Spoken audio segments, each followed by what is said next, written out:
Doctor साहब, barrister Gauhar साहब कहते हैं कि पीटीआई को ना जलसा करने की इजाज़त है, ना रैली निकालने की। उन्होंने कहा है सुप्रीम कोर्ट और इलेक्शन कमीशन इस चीज़ का नोटिस ले। क्या कहेंगे? मजमूई देख लेते हैं। पाकिस्तान में इलेक्शंस हैं 9 दिन बाद, 28 तारीख गुजर गई तो 9 दिन के बाद इंशाल्लाह इलेक्शन है। लेकिन उसमें अभी जैसे आज गिरफ्तारियाँ वगैरह हुई हैं, मंशूर सामने आ रहे हैं, बहुत सारी बातें हुई हैं, क्लैरिटी नहीं है। और इसमें ये बात जो मंशूर आ रहे हैं, लगता है कि जो रियासती पॉलिसीज़ हैं और सियासी जमातें अपने मंशूर लेकर आ रही हैं, उनमें कोई मुताबिकत आपस में नज़र नहीं आ रही। मुल्क की मईशत जो है वो उसने इस्तेकाम और एक डायरेक्शन में जाना है, और वो SIFC की सूरत में हम लॉक कर चुके हैं। ठीक है, ईयर्स टू कम जो कि होना चाहिए। तो जो भी नए वज़ीर ख़जाना अपने मंशूर आ रहे हैं सामने, जो जिस जमात का भी, तो वो कोई उसमें क्या जो कुछ होगा वो लॉक हो चुका है ऑलरेडी। ठीक है, कि किस तरह से इन्वेस्टमेंट्स आनी हैं, किस तरह से यहाँ पे पाकिस्तान के जो कुदरती वसाइल हैं उनके हवाले से, और किस तरह से मतलब जो भी प्लानिंग्स हैं SIFC के तहत, वो उसमें वो लॉक हैं।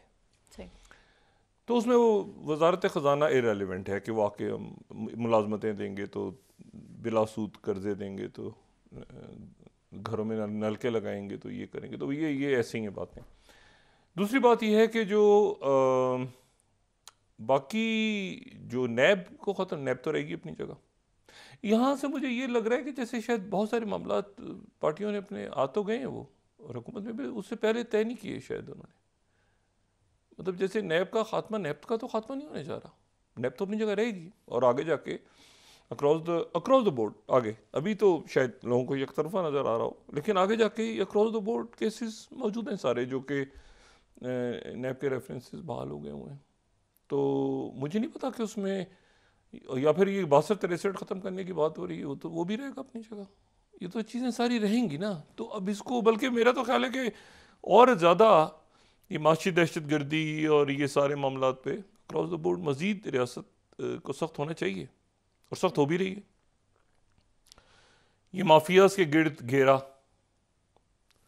और कोई चीनी के नाम पे पैसे बना रहा है, तो कोई जनाब वो हाउसिंग सोसाइटियाँ, और खुदा जाने ये हमारी यहाँ पर जी हमारा जो कानूनी निज़ाम है, इसमें भी माफियाज हैं, बड़ी बड़ी माफियाज बैठी हुई हैं निज़ाम अदल में। और मेरे ख्याल से फ़ायज़ ईसा साहब यकीनन इल्म है, और होना चाहिए कि कैसे वो उस बेंच के सामने केस लगे तो नीचे अदालतों में उधर लगता है, तो उधर लगता है, तो फिर ये लॉयर तो बोला, मतलब ये उसके चैम्बर से, तो ये सारा जो एक है गोरख धंधा, ये ख़त्म होगा तो मुल्क आगे चलेगा।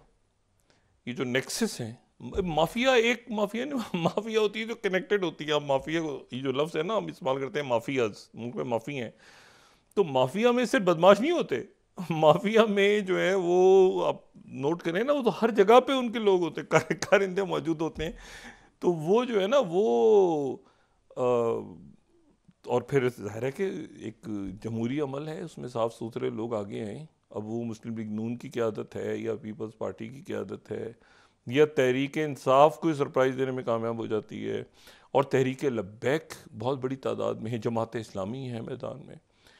लेकिन ये जो है ना, ये कुछ ऐसे मंशूर देख कैसे लग रहे हैं जैसे कोई कुछ मामला अभी तय नहीं हुए उसके बगैर ही, मतलब जैसे एक होता है ना कि मतलब है कि वो, मैं तो 2/3 समझ रहा था, 2/3 से वो सादा से अब कहीं अच्छा तहरीक इस्तेकाम पार्टी की तरह है, मुझे ये भी नहीं पता। अचानक वो एकदम से फाल हुए थे, वो फिर शायद कुछ पीछे हैं। अब पीपल्स पार्टी आगे आ गई है पंजाब में, जो बराह रास्त नज़र आ रही है, तो वो उनके इत्तेहादी हैं, तो वो उनके, तो कौन किधर है वो अभी देखते हैं। ये बताया कि कुछ चीज़ें जो लॉक है ना, वो उन पे कुछ नहीं हो सकता।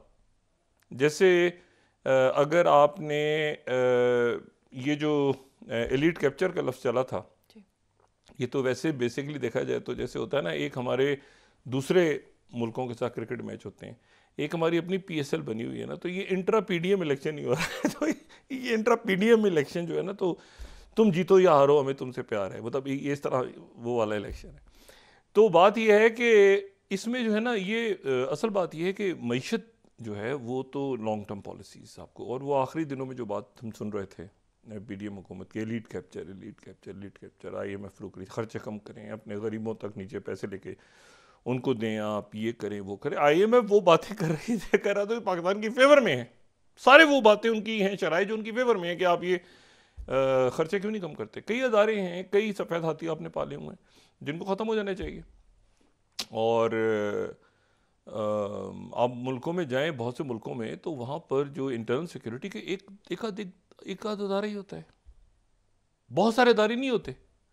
मतलब या तो पुलिस है और पुलिस के साथ FIA है, और फिर उसके साथ आप एक नैब, मतलब बहुत सारे जो अदारे हैं, या इनका मर्जर या आपस में किसी तरह से कोऑर्डिनेशन इनकी होनी चाहिए, या इनका सारा जो है वो सिलसिला ये नहीं। लेकिन ये एहतसाब का सिस्टम पॉलिटिकल विक्टिमाइजेशन के लिए इस्तेमाल होता रहा है, और अब इस वक्त भी बज़ाहिर एक तासुर है कि हो रहा है, लेकिन मेरा ख्याल है कि आने वाले दिनों में तासुर इसको ख़त्म करना होगा। रियासत पाकिस्तान को अगर आगे जाना है, और जो कि जाना है इंशाल्लाह, तो ये तासुर ख़त्म करना होगा अक्रॉस द बोर्ड। मतलब ऑल और नन प्रिंसिपल होता है, ऑल और नन, या सबका या किसी का भी नहीं। तो ये ऑल और नन प्रिंसिपल अगर एहतसाब होगा तो फिर सबका होगा, ऑल और नन। तो इस तरह से ये मामला आगे चलेंगे। तो बाकी ये है कि देखते हैं अभी आने वाले दिनों में भी इंतखाबी मुहिम किस तरह चलती है, कौन वज़ीर आज़म बनता है। मुस्लिम लीग नून की तरफ से मियाँ साहब खुद आते हैं, नवाज शरीफ साहब, शहबाज शरीफ साहब को आगे करते हैं, पंजाब किसको देना है, कैसे आगे। तो ये काफ़ी इफ्स एंड बट्स हैं। और बिलावल जो है वो आगे आ गए हैं बहुत ज़्यादा। तो पंजाब में ये मामलात क्या, मतलब ये कुछ ऐसा लगता है कुछ तय हुई बातें थी, तो उसमें क्या ये तय नहीं हुआ था कि मियाँ साहब ने आना है। हमें तो पता था, बात तो हुई थी, फिर अचानक जो है वो बिलावल भी आ गए हैं पंजाब में। तो पीपल्स पार्टी में कुछ तहरीक लब्बैक है, पीपल्स पार्टी है, IPP है, तहरीक इंसाफ है। ये भी तो देखें ना, एक तो इंट्रा PDM है, और फिर एक तो ये ना PSL की तरह अंदर ही मैच हो रहे हैं, जीतो या हारो। दूसरा जो है वो तो तहरीक इंसाफ है, और तहरीक लब्बैक है, और जमात इस्लामी है। तो वो जो हैं ये अब बड़े इंटरेस्टिंग हो गए हैं इलेक्शंस, और देखते हैं कि किस तरफ जाता है मामला। सही। लेकिन मैं जो बात कह रहा हूँ ना, बड़े तारीख़ी लम्हात हैं इस वक्त।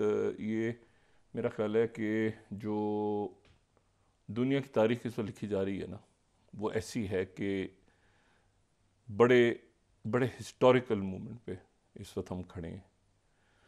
और जो मैंने कल भी बात की थी कि पस मंज़र में मुज़ाकरात हो रहे हैं कि आज़ाद फ़लस्तीनी रियासत का क़याम अमल में लाया जाए, वो बात आगे बढ़ी है। 24 घंटों में वो बात आगे बढ़ गई है। और उसमें जो है वो एक तो पेरिस में आज मुलाकात, सब जमा है, सारी शख्सियात। और पेरिस में जो हैं वो एक तो CIA के डायरेक्टर हैं जो वहाँ पे पहुँच गए हैं, बिल बर्न्स। और उनका एक ये CIA के डायरेक्टर डिप्लोमेट रहे हैं, ये दिन में रहे हैं। ये हम इसको रिकॉल कर लें कि ये प्रॉपर CIA और डिप्लोमेटिक, यानी डिप्लोमेट भी रहे हैं। तो इनके लिए जो है ये सफारतकारी और CIA, यानी दोनों तरफ इनका एक्सपीरियंस है। और वो वहाँ पे मौजूद हैं। मोसाद के सरबरा डेविड बार्निया वहाँ पे पेरिस में हैं इस वक्त। जो इजिप्ट के इंटेलिजेंस चीफ हैं वो पेरिस में हैं। कतर के वज़ीर आज़म और वली अहद वज़ीर ख़ारजा जो हैं वो भी वहाँ पे हैं, और आला हुकाम। अच्छा, मुझे नहीं पता कि वो ख़ुद पहुँचे हैं या शायद उनके इंटेलिजेंस के लोग हैं, लेकिन कतर के हुकाम हैं वहाँ पे। उनकी तरफ से जब ये बात आएगी ऑफिशियली कि वो ख़ुद मौजूद हैं वज़ीर ख़ारजा, क्योंकि इंटेलिजेंस के लोग सारे मौजूद हैं, तो शायद ये भी वहाँ पे अभी ना हो, वहाँ पे इंटेलिजेंस के लोग गए हों कतर के। ये भी मुमकिन है, ये भी हो सकता है कि कोई इलामिया है कि वहाँ पे कतर के वज़ीर ख़ारजा, क्योंकि वो कतर जो है वो उसमें। अच्छा, इसमें एक बड़ी पेशरफ्त तेज़ी के साथ हो रही है। पहली बात तो ये है कि ये आज़ाद फ़लस्तीनी रियासत का क़याम अमल में आ रहा है ग़ालिबन ठीक है। और उसमें जो और बड़ी मुश्किल सफारतकारी, और यही वो लम्हात हैं जो जिससे अगर गुज़र गए सब तो गुज़र गए। और इस वक्त भी शदीद लड़ाई हो रही है।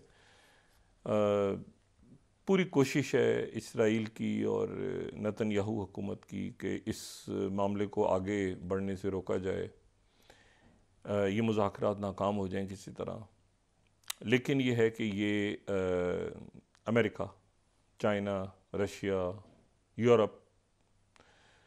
यूरोपीय यूनियन भी अपने पूरे एक 12 नुकाती प्लान के साथ सामने आ गया, और उसमें भी आज़ाद फ़लस्तीनी रियासत, तभी ये मुज़ाकरात पेरिस में हो रहे हैं। और इसमें जो है ये ब्रेट मैकर्ग जो हैं, जो कि नुमाइंदा ख़ुसूसी हैं मशरिक़ वस्ता के बाइडेन इंतज़ामिया, वो होके गए हैं अभी जुम्मे को। मशरिक़ वस्ता में थे, वो कतर में भी थे, वो इसराइल में भी थे, वो इजिप्ट में भी थे। और उसके बाद उनकी प्रेसिडेंट बाइडेन से मुलाकात हुई वहाँ जाके। और जब ये टेलीफोन पे बात हो रही थी ना, जो मैंने कल भी हमने बताया था कि अमीर कतर से टेलीफोन पे बात हुई प्रेसिडेंट बाइडेन की, और इजिप्ट के जो प्रेसिडेंट सीसी हैं, अब्दुल फताह सीसी, उनसे बात हुई। और उनका जो अलामी आया उसमें 2 स्टेट सोल्यूशन की का फ़लस्तीनियन स्टेट की बात हुई थी। अब ये जो है यहाँ पर जो है वो ये हुकाम सारे मिल रहे हैं, और ये प्लान जो है ये आगे। और इसमें अब बात ये हो रही है, वही जो कल हम बात कर चुके थे उसका खाक, पहला जो मरहला है उसमें जंगबंदी, और जंगबंदी हो जाएगी। और वो जंगबंदी जो है वो एक हमास जो है वो उनका कहना ये है कि ये जंगबंदी जो है ये 1 या 2 या 3 दिन, और उसके बदले में इतने नहीं, ये एक तवील जंगबंदी हो। तो अब जंगबंदी जो है वो एक तवील होगी, और वो जंगबंदी जो है वो 2 महीने की, जो कल भी बात की थी हमने, 2 महीने की भी हो सकती है, 4 महीने की भी हो सकती है, लेकिन वो कम से कम एक तवील जंगबंदी होगी।